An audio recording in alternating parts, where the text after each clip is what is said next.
Your time starts now. নমস্কার, শুভ সন্ধ্যা। আমি রজত সুব্রদত্ত। আমি চেন্নাই স্থিত শ্রী বালাজি মেডিকেল কলেজের তৃতীয় বর্ষ এমবিবিএস এর ছাত্র, এবং আজকে আমার উপস্থাপনার বিষয় হচ্ছে করোনারি হৃদরোগের ঝুঁকির কারণসমূহ। তো এই হচ্ছে আজকের এই উপস্থাপনার উদ্দেশ্য। প্রথমে আমরা করোনারি হৃদরোগ সম্পর্কে জানব, তারপর একে একে করোনারি হৃদরোগের বিভিন্ন ঝুঁকির কারণ সম্পর্কে অবগত হব। তো প্রথমে আমরা জেনে নেব করোনারি হৃদরোগ কাকে বলে বা করোনারি হৃদরোগের সংজ্ঞাটি কি। হৃদয়ের প্রয়োজনের তুলনায় হৃদয়ে পর্যাপ্ত রক্ত প্রবাহ না পৌঁছানোর ফলে হৃদযন্ত্রের কার্যক্ষমতার ব্যাঘাত ঘটে, যা করোনারি সঞ্চালনে বাধাজনিত পরিবর্তনের কারণে হয়।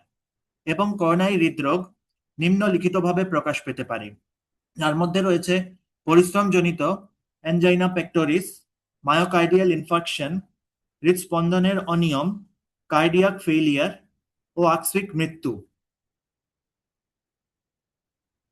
তো এই ছবিটাতে আপনারা দেখতে পাচ্ছেন করোনারি আর্টারির মধ্যে লিপিড জমে গেলে রক্ত প্রবাহে বাধা সৃষ্টি হয়। তো এবার আমরা করোনারি হৃদরোগের বিভিন্ন ঝুঁকি সম্পর্কে জানব। এবং আমরা সকলে জানি যে বিভিন্ন রোগের ঝুঁকির কারণগুলোকে দুভাগে ভাগ করা হয়। একটি হচ্ছে গিয়ে পরিবর্তনযোগ্য ঝুঁকির কারণ, আরেকটি হচ্ছে অপরিবর্তনযোগ্য ঝুঁকির কারণ। করোনারি হৃদরোগের ক্ষেত্রেও ঝুঁকির কারণগুলোকে দুভাগে ভাগ করা হয়েছে। প্রথমটি হচ্ছে গিয়ে পরিবর্তনযোগ্য ঝুঁকির কারণ, এরপর দ্বিতীয়টি হচ্ছে গিয়ে অপরিবর্তনযোগ্য।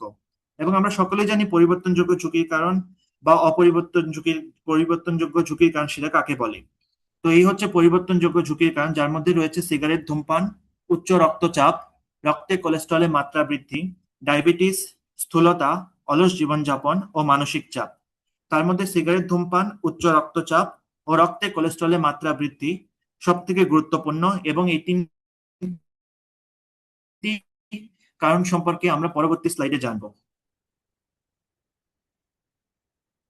তো সিগারেট ধূমপান, এটি হচ্ছে করোনারি হৃদরোগ জনিত মৃত্যুর প্রায় 25% জন্য দায়ী, এবং এর প্রক্রিয়ায় কার্বন মনোক্সাইড জনিত অ্যাথেরোজেনেসিস, নিকোটিনের কারণে অ্যাড্রেনার্জিক উত্তেজনা বৃদ্ধি পায়, ফলে রক্তচাপ ও মায়োকার্ডিয়াল অক্সিজেনের চাহিদা উভয়ই বৃদ্ধি পায়।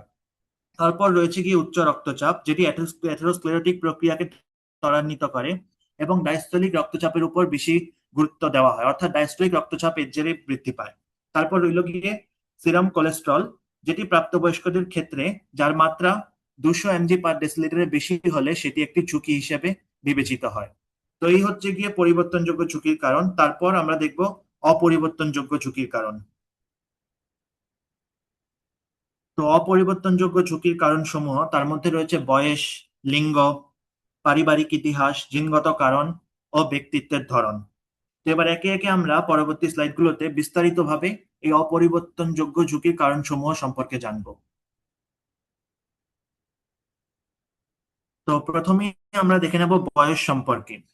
তো বয়স আপনারা সকলেই জানেন যে সর্বাধিক করোনারি হৃদরোগে আক্রান্ত হওয়ার হার 50 থেকে 70 বছর বয়সীদের মধ্যে থেকে থাকে, এবং 65 বছরের কম বয়সী পুরুষদের মধ্যে এটি হচ্ছে মৃত্যুর সবচেয়ে একক কারণগুলোর মধ্যে একটি। এবং পরে পরবর্তী কারণটি হচ্ছে গিয়ে লিঙ্গ। এটা জেনে রাখা ভালো যে পুরুষদের মধ্যে নারীদের তুলনায় 2 থেকে 3 গুণ বেশি করোনারি হৃদরোগে আক্রান্ত হওয়ার সম্ভাবনা। তারপর রয়েছে গিয়ে পারিবারিক ইতিহাস। প্রথম ডিগ্রি আত্মীয়, অর্থাৎ আমাদের মা, বাবা, ভাই, তাদের মধ্যে কারো করোনারি হৃদরোগে আক্রান্ত হওয়ার ঝুঁকি থাকলে আমাদেরও করোনারি হৃদরোগে আক্রান্ত হওয়ার একটি সম্ভাবনা থেকে যায়। এবার আমরা পরবর্তী স্লাইডে আরো জিনগত কারণ এবং ব্যক্তিত্ব সম্পর্কে জানবো। তো জিনগত কারণ অন্যতম গুরুত্বপূর্ণ কারণ, যা যা করোনারি হৃদরোগের ঝুঁকি হিসেবে বিবেচিত হয়, এবং সেটি অকাল মৃত্যুর ঝুঁকি বৃদ্ধি করে। এবং জিনগত কারণসমূহ কোনো ব্যক্তির মোট কোলেস্ট্রল ও এলডিএল এর মাত্রা নির্ধারণে সবচেয়ে গুরুত্বপূর্ণ ভূমিকা পালন করে থাকে। সবশেষে ব্যক্তিত্ব।